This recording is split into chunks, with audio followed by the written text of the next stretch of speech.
معذرت کے ساتھ اپنی گفتگو کا آغاز جانوروں سے کروں گا۔ آپ نے دیکھا ہوگا کہ کسی جنگل میں یا پہاڑی علاقے میں اگر کسی بندر پہ کوئی مشکل وقت آ جائے یا کوئی انسان بندر کو مار دے یا کوئی بندر جو ہے یہ مارگلا روڈ پہ کسی گاڑی کے نیچے آ جائے تو سارے بندر اکٹھے ہو جاتے ہیں۔ ایک کتا کسی گلی میں بھونکے تو تمام شہر کے کتے جو ہیں جن تک اس کتے کی آواز پہنچتی ہے وہ بھی بھونکنا شروع کر دیتے ہیں۔ ایک کوا مار دیں، دیہاتی علاقوں میں کسان اگر ایک کوا مار دیں تو تمام کوے جو ہیں وہ کائیں کائیں کرتے ہوئے اس کسان کی جان کو عذاب میں ڈال دیتے ہیں۔ لیکن آپ دیکھیں کہ 2 مہینے سے فلسطینیوں کو مار پڑ رہی ہے، ان کو شہید کیا جا رہا ہے، ان کے ہزاروں بچے جو ہیں ان کو شہید کر دیا گیا ہے، تو ان تک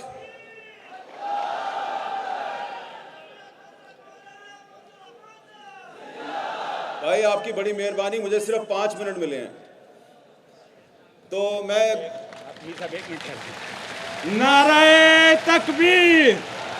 مسلم ممالک ہیں اور جن کی حکومتیں ہیں وہ آپ کو اس کی اجازت نہیں دے رہے۔ آپ ان کی مدد تو کرنا چاہ رہے ہیں لیکن وہ آپ کو اس کی مدد کرنے کی اجازت نہیں دے رہے۔ ابھی ہمارے ایک بہت ہی محترم ساتھی نے یہاں پہ کہا کہ کم از کم غوری میزائل کا رخ ہی اسرائیل کی طرف کر دو۔ بھائی آپ کو پتہ ہونا چاہیے کہ غوری میزائل کا رخ اسرائیل کی طرف کرنے کی کوشش کی تھی ایک آدمی نے، اس کا نام تھا ڈاکٹر عبدالقدیر خان، اور یہ جو بات میں آپ کو بتانے لگا ہوں یہ خود مجھے ڈاکٹر عبدالقدیر خان صاحب نے بتائی۔ میں نے ان سے پوچھا کہ یہ ڈاکٹر صاحب یہ پرویز مشرف کے ساتھ کیا مسئلہ ہے آپ کا، آپ تو ہمارے قومی ہیرو ہیں، تو انہوں نے اس کو ایک بہت ناقابل بیان قسم کی گالی دی اور کہا کہ میں نے جب غوری میزائل کی رینج جو ہے وہ 5000 کلومیٹر کرنے کی کوشش شروع کی اور پروجیکٹ کے لیے جب میں نے ان سے فنڈز مانگے تو انہوں نے کہا اچھا اس کا مطلب ہے تم اسرائیل کو ٹارگٹ کرنا چاہتے ہو، تو ہمارا تو دشمن انڈیا ہے، تو یہ 1500 یا زیادہ سے زیادہ 2000 کلومیٹر سے آگے تم نہیں جا سکتے۔ تو حضور بات تو کرنا بڑا آسان ہے کہ غوری میزائل کا رخ اسرائیل کی طرف کر دو، لیکن جس نے کرنے کی کوشش کی اس کو تو آپ نے عبرت کی مثال بنا دیا۔ یہ بات میں اس لیے کر رہا ہوں یہاں پہ کہ اس وقت بھی مولانا فضل الرحمان صاحب اور سراج الحق صاحب کو پتہ ہے کہ اس وقت بھی پاکستان میں وہ لوگ موجود ہیں کہ جو اوپر سے تو مذمت کر رہے ہیں اسرائیلی بمباری کی، لیکن اندر سے ان کا دل جو ہے وہ کہیں اور ہے۔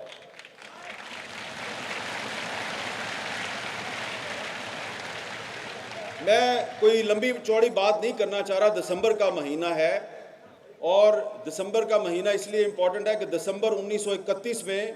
شاعر مشرق علامہ اقبال نے مسجد اقصیٰ کا دورہ کیا، مفتی اعظم فلسطین مفتی امین الحسین کی دعوت پر انہوں نے وہاں پہ خطاب کیا تھا مسجد اقصیٰ میں، اور پھر بار بار وہ ایک ہی بات کہتے رہے اپنے ساتھیوں کو، مسلم لیگ کے ساتھیوں کو بھی اور عالم اسلام کے حکمرانوں کو بھی یہ کہتے رہے کہ کبھی امریکہ اور برطانیہ پہ اعتماد نہ کرنا، اور خاص طور پہ انہوں نے مسلمانوں سے کہا کہ فلسطین کے بارے میں جو عرب بادشاہ ہیں ان کے اوپر کبھی اعتبار نہ کرنا، یہ آپ کے جو مفادات ہیں ان کا تحفظ کرنے کے قابل نہیں ہے، اور یہ بات آج صحیح سچ ثابت ہو رہی ہے۔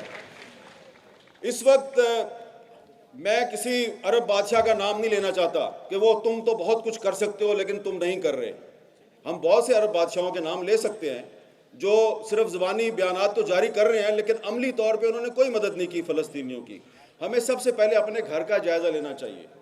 کہ آپ کے اپنے گھر میں کیا ہو رہا ہے۔ اب آپ یہاں پہ اتنا بڑا آپ نے اجتماع کیا ہے، یہاں پہ آپ اچھی تقریریں ہوں گی، قراردادیں منظور ہوں گی، لیکن آج پاکستان کی جو اس وقت موجودہ حکومت ہے اس سے یہ پوچھنے کی ضرورت ہے کہ آپ بار بار جو یہ کہتے ہیں کہ مسئلہ فلسطین کا حل 2 اسٹیٹ سلوشن ہے، 2 ریاستی فارمولہ،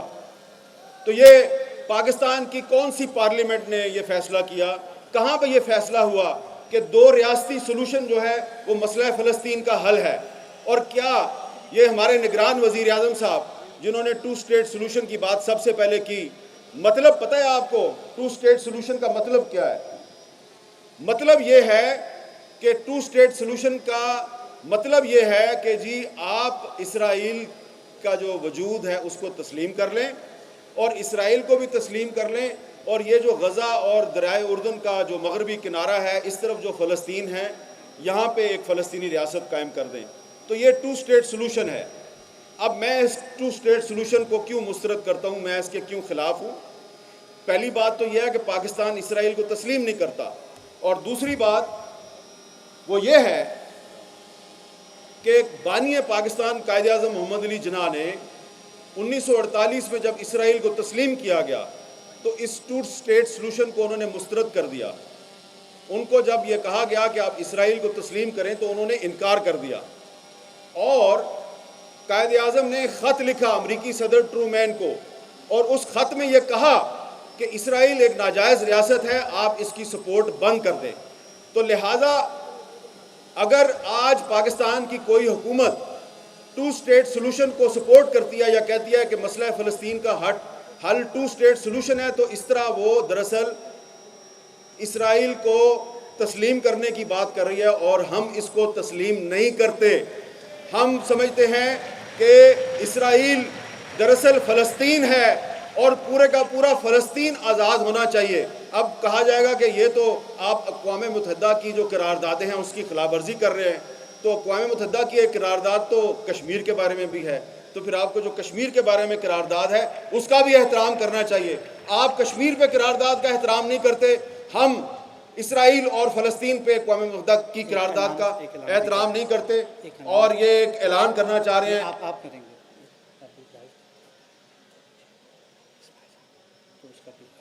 ٹھیک 2 بجے، اور یہ بھی اس میں ایک پورا چیپٹر ہے کہ جو 2 اسٹیٹ سلوشن ہے یہ پاکستان کی پالیسی نہیں ہے۔ نگران وزیر اعظم 2 اسٹیٹ سلوشن کو تسلیم کر سکتا ہے، ہم نہیں کرتے۔ اور ابھی کچھ ہی دیر میں چند سیکنڈ کے بعد حماس کے رہنما اسماعیل ہانیہ صاحب جو ہیں وہ ویڈیو لنک پر آپ کے اس اجتماع سے خطاب کریں گے، اور ہم ان کو یقین دلاتے ہیں، تمام یہاں پہ جو موجود علماء کرام اور لیڈرشپ ہے، اور آپ کی طرف سے ہم ان کو یقین دلاتے ہیں کہ آپ ایک چٹان کی طرح اسرائیل کے سامنے کھڑے ہیں، اور ہم بھی آپ کے ساتھ کھڑے ہیں۔ اور اسماعیل ہانیہ صاحب جو ہیں وہ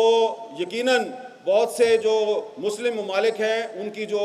حکومتیں ہیں وہ ان کو پسند نہیں کرتی، لیکن تمام مسلم ممالک کے عوام جو ہیں وہ اسماعیل ہانیہ کو اپنا ہیرو سمجھتے ہیں، اور ہم آپ کے ساتھ ہیں۔ ہماری حکومتیں آپ کے ساتھ ہو نہ ہوں، لیکن